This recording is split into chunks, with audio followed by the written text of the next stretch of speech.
नमस्कार, मी ॲस्ट्रो स्मितागिरी. आज आपण बाह्य देवतांपैकी वास्तूमधील बाह्य देवतांचा विचार करतो. आपण सिरीज सुरू केली आहे पहा. पूर्वेकडच्या जवळजवळ सगळ्या देवता आपण पूर्ण केलेल्या आहेत. म्हणजे शिखी, पर्जन्य, जयंत, महेंद्र, सूर्य, सत्य, वृषभ, अंतरिक्ष आणि आता कोपऱ्यातली म्हणजे दक्षिण आणि पूर्व, जिथे एकमेकांना छेदतात तिथे शेवटची देवता किंवा शेवटचं पद जे आहे ते वायूचं पद आहे. इथला देवता ही अनिल आहे आणि अनिल म्हणजे अग्नी. ही देवता 130 ते 140 डिग्री, कारण त्याचा अँगल तयार झालेला आहे पहा. पूर्वेकडे थोडा भाग आणि दक्षिणेकडे थोडा भाग, म्हणजे 130 डिग्रीपासून सुरू होतं. अगदी कोपरा 135 डिग्रीला येतो आणि त्याच्या पुढे दक्षिणेला 140 डिग्री. म्हणजे कंपासमध्ये आपल्या 130 ते 140 डिग्री जेव्हा दाखवते त्यावेळेस हे पद आपल्याला दिसून येतं. आता अग्नीला पावकसुद्धा म्हणलेलं आहे, मरुतही म्हणलेलं आहे. तर अग्नीची या आग्नेय कोपऱ्याची अनिल या देवतेची दिशा पूर्व आग्नेय आहे. म्हणजे पूर्वेपासून शेवटचं पद आग्नेय आणि दक्षिणेपासून पहिलं पद हे पूर्व आग्नेयत येतं. याचा रंग निळा आहे आणि या देवतेचं तत्व हे जल आहे आणि इथला ग्रह शुक्र हा मानला जातो. शुक्र आपल्या ग्रहांमधला सगळ्यात लक्झरियस ग्रह आहे पहा. तो अग्नीला स्टँड करणारा आहे. सकाळी 9 वाजता जर आपण ओम क्लीम नमा या मंत्राचा जप केला तर हे पद अतिशय प्रभावी होतं आणि आपल्याला त्याच्यापासून जे जे नैसर्गिक अग्नीचे जे गुण आहेत ते प्राप्त होतात. या भागामध्ये प्रवेशद्वार अजिबात चालत नाही, कारण या भागामध्ये जर प्रवेश दरवाजा असेल म्हणजे कंपासमधल्या 130 ते 140 डिग्रीच्या या कॉर्नरला जर आपलं मुख्य प्रवेशद्वार असेल तर हा दरवाजा अत्यंत घातक होतो. घातक म्हणजे कशाच्या दृष्टीने, की या घरामध्ये तीव्र असंतोष सतत जाणवतो. मुलं असतील घरामध्ये तर त्यांच्यावर जास्तीत जास्त वाईट परिणाम होतो.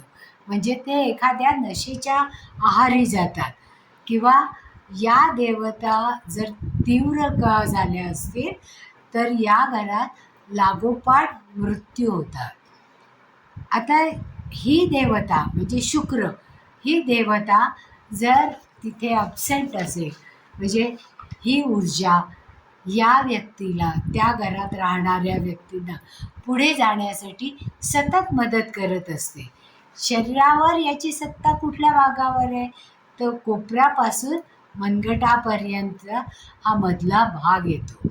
आता याचं महत्त्व सगळ्यात जास्त आहे. म्हणजे आग, मग ही आग प्रत्येक आयुष्यातल्या प्रत्येक ठिकाणी आपल्याला उपयोगी पडते पहा. म्हणजे जिथे जिथे अग्नी आहे तिथे तिथे ऊर्जा ही तीव्र आहे.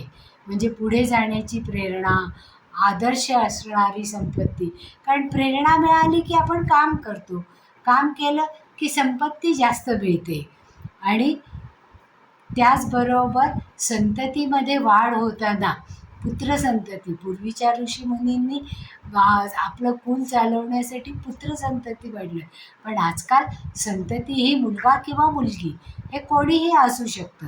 म्हणजे संतती देणारा, धन देणारा आणि भौतिक सुख देणारा असा हा शुक्र आहे.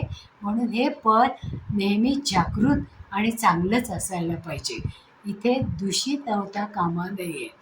हे पद जर शुभ नसेल तर इथे व्यक्ती त्यांच्यामध्ये कुठलीही पॉझिटिव्ह ऊर्जा राहत नाही. त्यांच्यामधल्या शुक्राणूंची संख्या कमी होते, मुलं कमी होतात, मुलगा घरापासून दूर जातो, खर्च सगळ्यात जास्त होतो, पैसा कमी पडतो आणि हा खर्च परत भरून न येण्यासारखा असतो. चोरी होण्याची भीती या घरामधल्या व्यक्तींना जास्त जाणवते. त्याचप्रमाणे घरातलेच लोक कधी कधी तरी चोरी करतात. म्हणजे हार्मोनल इम्बॅलन्स होतो. त्यामुळे वृत्ती या बदलतात. मानसिक वृत्ती बदलतात, शारीरिक वृत्ती बदलतात, भावनिक वृत्ती बदलतात आणि घरामधल्या व्यक्ती सतत भीतीच्या छायेखाली असतात. जर आपल्याला या देवतांना पूर्ण ऊर्जा द्यायची असेल, आधी तिथली ऊर्जा कमी झाली आहे का? कारण अग्नितत्व हे शक्ती देणारं तत्व आहे आणि ते ऊर्जा परावर्तित करतं. म्हणजे आपण जर इथे स्वयंपाकघर, कारण स्वयंपाकघर इथे मान्य केलेलं आहे, आग्नेयामध्ये स्वयंपाकघर जर असेल तर सूर्याची सकाळची किरणं 9 वाजेपर्यंतची जी पॉझिटिव्ह ऊर्जा देतं, ती ऊर्जा तिथे काम करणाऱ्या स्त्रीला मिळते आणि आवश्यक तेवढा अग्नी इथे प्रज्वलित होतो, की ज्याच्यामुळे त्या अग्नीमुळे आवश्यक ती ऊर्जा त्या घरातल्या सगळ्या व्यक्तींना मिळते. कारण ती जी गृहिणी असते ती सगळ्या दिवसभराचं अन्न तिथे उभा राहून बनवत असते. मग तेच अन्न जर घरातल्या सगळ्यांनी खाल्लं तर त्यांची एनर्जी वाढू शकते. इथे अग्नीचा संतुलित प्रभाव आपल्याला दिसतो. म्हणजे व्यक्ती क्रियाशील असतात, ते सतत प्रगती करण्याला उत्सुक असतात आणि धन आणि समृद्धी प्राप्त करण्यासाठी योग्य होतात. त्याच्यामुळे धन आणि सफलता ही चांगल्या प्रमाणात मिळते. जीवनामध्ये आर्थिक उन्नती झाली की अनिल ही देवता सक्रिय आहे असं आपण म्हणू शकतो. अनिल म्हणजे वायू किंवा अनिल देवता. आणि त्या कार्यक्षेत्रामधून आपल्याला विशेष प्रकारची एनर्जी मिळते. इथे जर एखादा व्यवसाय किंवा व्यवसायाचा व्यवसाय करणारा उद्योगपती राहत असेल तर त्याच्या उद्योगधंद्यामध्ये भरभराट झालेली दिसते. इथली ऊर्जा ही संतुलित झालेली दिसते आणि इथे राहणारा उद्योगपती जे काही निर्णय घेईल ते योग्य तऱ्हेचेच निर्णय घेईल, ज्याच्यामुळे ही ऊर्जा सक्रिय झाली किंवा हे पद सक्रिय आहे असं आपण म्हणू शकतो. आता अनिल देवता जर निष्क्रिय झाली तर काय काय परिणाम होऊ शकतो? जेव्हा ही सक्रिय होत नाही, म्हणजे हे पद दूषित झालेलं असतं, त्यावेळेस आर्थिक कठीणाई म्हणजे आर्थिक संकट येतात, हार्मोनल इम्बॅलन्स होतं, घरातल्या व्यक्ती सतत चिडचिड करतात, अनुत्साही राहतात आणि त्यांना थकवा हा जाणवतो. जेव्हा घरातल्या व्यक्तींना जास्तीत जास्त थकवा जाणवतो तेव्हा नक्की समजून जायचं की अनिल देवता ही दूषित झालेली आहे, की ज्याच्यामुळे घरातल्या सगळ्याच लोकांच्या ऊर्जेमध्ये कमतरता आढळून येते. मग अशा वेळेस त्या घरामध्ये राहणाऱ्या व्यक्ती या सतत भीतीच्या छायेखाली राहतात. त्यांना पाहिजे त्या वस्तू प्राप्त होत नाही. एनर्जी आणि व्हायब्रेशन या कमी होऊन जातात. मग जेव्हा अग्नितत्वाच्या या व्यक्तींमधली ऊर्जा वाढवायची असते तेव्हा ती देवता जागृत करणं आपल्याला आवश्यक असतं. म्हणजे निष्क्रियतेकडून सक्रियतेकडे आपल्याला जायला पाहिजे, की ज्याच्यामुळे आपण कर्मशील बनू, कर्म करण्याची उत्साह राहील, त्यामुळे कर्म केल्यामुळे प्रगती राहील. मग साऊथ ईस्टची दिशा हे अग्नीचं स्थान मानलं जातं पहा. आणि तिथे जर अग्नी कमी असेल तर तिथे आपण सतत तुपाचा निरांजन हे जर लावून ठेवलं आणि ते तेवत राहिलं तर तिथली ऊर्जा ही सक्रिय राहते. तिथे जर आपण होम केला, दिवा अखंड ठेवला आणि त्या होमामध्ये तगरीचं पानं किंवा चंदनाचं सुगंधी लाकडं ही जर आपण त्या होमामध्ये घातली तर इथली ऊर्जा ही बॅलन्स होते, की ज्याच्यामुळे तिथे राहणारे लोक जास्तीत जास्त उत्साही आणि आनंदी होतात. मग ही ऊर्जा कमी असल्यामुळे इथल्या घरातल्या लोकांचे जे मानसिक संतुलन गेलेलं असतं त्या व्यक्ती या जास्तीत जास्त चांगल्या तऱ्हेने बॅलन्स करायला लागतात. त्यांची समाजामध्ये जी इमेज खराब झालेली असते ती योग्य मार्गावर आणण्यासाठी याचा उपयोग होतो. म्हणजे साऊथ ईस्टमध्ये म्हणजे आग्नेयमध्ये ज्यावेळेस हा दोष दाखवला जातो त्यावेळेस अशा प्रकारचं अस्थिरता ही जाणवते. आता या अशा गोष्टींसाठी आपल्याला नेमकं काय करता येईल? म्हणजे गंभीर समस्या जेव्हा निर्माण होतात त्यावेळेस तिथे अखंड दीप लावायचा. त्यामुळे तिथली ऊर्जा सक्रिय होते. म्हणजे 27 दिवसांपर्यंत हा दिवा अखंड कसा जळेल, कारण 2-3 दिवे तिथे ठेवून एक विझत आला किंवा त्याला काजळी आली तर ती काढून आपण नवीन दिवा लावू शकतो.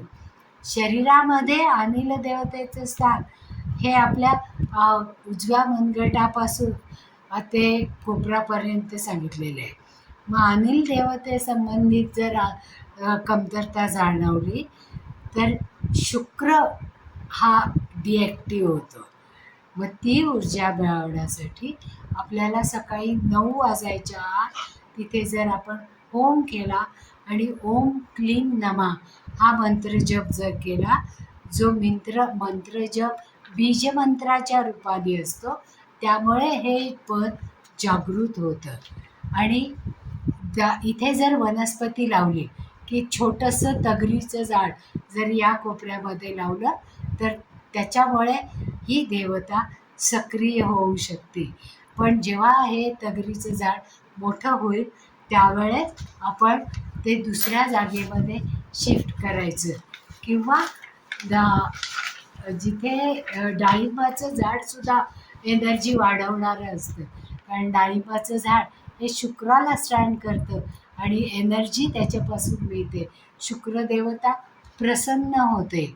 म्हणून आपण इथे ते झाड कुंडीत लावायचं, पण जेव्हा ते मोठं होतं त्यावेळेस ते दुसरीकडे स्थापित करणं गरजेचं असतं. आता अनिल देवतेचा जर डिॲक्टिव्ह झाली असेल, तिथली एनर्जी कमी असेल तर त्या तिथे राहणाऱ्या व्यक्तींमध्ये त्वचारोग दिसून येतो. चेहऱ्यावर काळे डाग पडतात, पिगमेंटेशन होतं, तिथली स्किन खराब होते, त्याचा कलर बदलतो, म्हणजे स्पॉट तयार होतात. अशा जेव्हा आपल्याला व्यक्ती दिसून येतात त्यावेळेस आपण नक्की म्हणू शकतो की इथली अनिल देवता ही बॅलन्स नाही आहे. मग अशा वेळेस आपल्याला या व्यक्तींना जर बरं करायचं असेल तर त्या व्यक्तींसाठी तिथे धातूमध्ये त्रिकोणी, कारण त्रिकोण हा अग्नितत्व दाखवणारा आहे. भौगोलिक आकृती तिथे आपण तयार करू शकतो. मागे जी हिलिक्स तुम्हाला दाखवली होती त्रिकोणी आकाराची तांब्याची, जी खाली सरळ असतात आणि 3.5 तन्मात्रामध्ये ते असतात, अशी ती हिलिक्स 3, 2 आणि 1 अशा तऱ्हेने जर आपण त्यांची जॉमेट्रिकल रचना केली तर इथली ऊर्जा ही संतुलित राहते आणि त्याच्यामुळे कार्यप्रेरण मिळतं आणि कार्य करायला उद्युक्त केलं जातं. घर आणि ऑफिसमध्ये इथली ऊर्जा जर कमी झाली तर, कारण जेव्हा घर ऑफिस असतं, वर्क फ्रॉम होम करतात त्यावेळेस त्या व्यक्तींना एनर्जी असणं गरजेचंच आहे. म्हणजे ऑफिसचं कार्य करायचं, टार्गेट अचीव करायचं, तर इथली ऊर्जा ही सक्रियच असायला पाहिजे.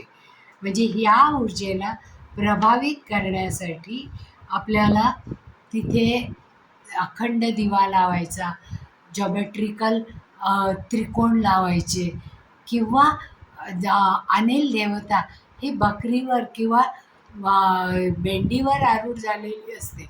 मग इथे जर आपण एखादं चित्र सुंदर हिरव्यागार शेतामध्ये खूप बकऱ्या चरतात असं जर चित्र आपल्याला मिळालं तर ते निसर्गाच्या जवळ नेणारं आहे. त्यामुळे तिथली ऊर्जा ही वाढवली जाते. आता इथे जर बेडरूम असेल तर या व्यक्ती जास्त आक्रमक होतात पहा. आणि दरवाजा तर आपण मान्यच केला नाही कारण जर इथे दरवाजा असेल तर इथल्या व्यक्ती स्त्री व्यक्ती या सतत आजारी पडतात, त्यांच्या आरोग्यावर परिणाम होतो. इथे कट असेल तर लग्नाला विलंब होतो, व्यवसायामध्ये नुकसान होतं, चोरी किंवा कोर्ट केसेससारख्या समस्या उपलब्ध होतात.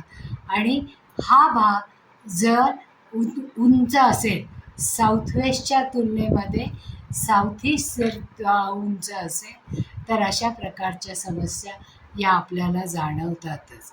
मग इंडस्ट्रीमध्ये लेबरचे प्रॉब्लेम येतात, उत्पन्न कमी होतं, लेबरनी संप केला की उत्पादनात ॲटोमॅटिक घट होते. म्हणजे तिथले जे लेबर असतात ते सतत थकलेले वाटतात आणि त्यांच्या कामामध्ये एनर्जी ही दिसून येत नाही. म्हणून आपल्याला इथल्या देवतेला ऊर्जावान करणं हे गरजेचंच आहे. मग आता इथली ऊर्जावान करण्यासाठी इथे होम हवन केलं जाऊ शकतं. गंभीर समस्या व्हायच्या अगोदर तिथे जर आपण जर क्रिस्टलचा चुरा एस आकारात जमिनीखाली पुरला तर त्याचा जास्त परिणाम होतो. ते जर शक्य नसेल तर त्रिकोणी तांब्याच्या पत्रावर राम हे बीज लिहून त्याची फोटोफ्रेमसारखी फ्रेम करून जर आपण तिथे लावलं तर त्याचा जास्तीत जास्त उपयोग या देवतेला पॉझिटिव्ह बनवण्यासाठी होतो. मग अशा पॉझिटिव्ह बनवलेल्या एनर्जीमध्ये जर आपण सतत दिवा ठेवला तर ती देवता सक्रिय होते. आणि तगरीच्या फुलांचा, सुकलेली फुलं किंवा तगरीची पानं यांचा होम जर केला, रक्तचंदनाचा होम केला तर त्याचा सुगंध घरभर पसरतो. जेव्हा हा सुगंध घरभर पसरतो तेव्हा ही देवता ॲक्टिवेट झाली असं आपण म्हणू शकतो. मग आता या अनिल देवतेला की आपण नैवेद्य कसला दाखवू शकतो? शिऱ्याचा दाखवू शकतो, तांदळाचा दाखवू शकतो. आणि स्वयंपाकघर इथे बनलेलंच आहे, त्यामुळे तिथे अगदी हा सतत प्रज्वलितच असणार आहे. त्याचबरोबर सातूमध्ये गूळ मिसळून त्याचं जर पाणी प्यायला दिलं इथे असणाऱ्या लोकांना तर त्यांची एनर्जी ही लवकर भरून येते. आणि प्रोटीनचं जास्त सेवन दिल्यामुळे त्या व्यक्ती आरोग्यवान होतात. म्हणजे अनिल देवता जी डिॲक्टिव्ह झालेली असते ती ॲक्टिवेट होते आणि त्याचा प्रभाव आपल्या सगळ्या जीवनावर दिसून येतो, की ज्याच्यामुळे एनर्जी वाढली की काम करायला आपण तत्पर होतो. आणि काम करायला एकदा सुरुवात केली की ॲटोमॅटिक कृती केली जाते, पैसा मिळतो आणि त्या पैशातून आरोग्य हे मेंटेन केलं जातं. तर सक्रिय करण्यासाठी इथे टॉयलेट नको आहे. टॉयलेट इथे अजिबात मान्य नाही आहे. तिथे जर टॉयलेट असेल तर ही देवता पूर्णपणे दूषित होते आणि अनिल देवतेचे निगेटिव्ह परिणाम आपल्याला जाणवायला लागतात. म्हणजे जेव्हा आपण याचं संतुलन बनवतो, म्हणजे तिथलं टॉयलेट काढून टाकतो किंवा ते बंद करतो, त्यावेळेस ती देवता आपल्यावर सतत तिथे दिवा लावून प्रसन्न करून घेता येते. म्हणजे आंतरिक आणि बाह्य दोन्ही प्रकारांनी तिथली एनर्जी वाढवता येते. तिथे धूप जाळायचा, असा प्युअर तुपाचा दिवा लावायचा आणि तिथली एनर्जी ॲक्टिवेट करायची. अनिल देवता जेव्हा सक्रिय होते त्यावेळेस घरातली एनर्जी ही पॉझिटिव्ह राहते, रिलेशनशिप सुधारते आणि एकमेकांशी जे कलहाचं वातावरण असतं ते बंद होतं.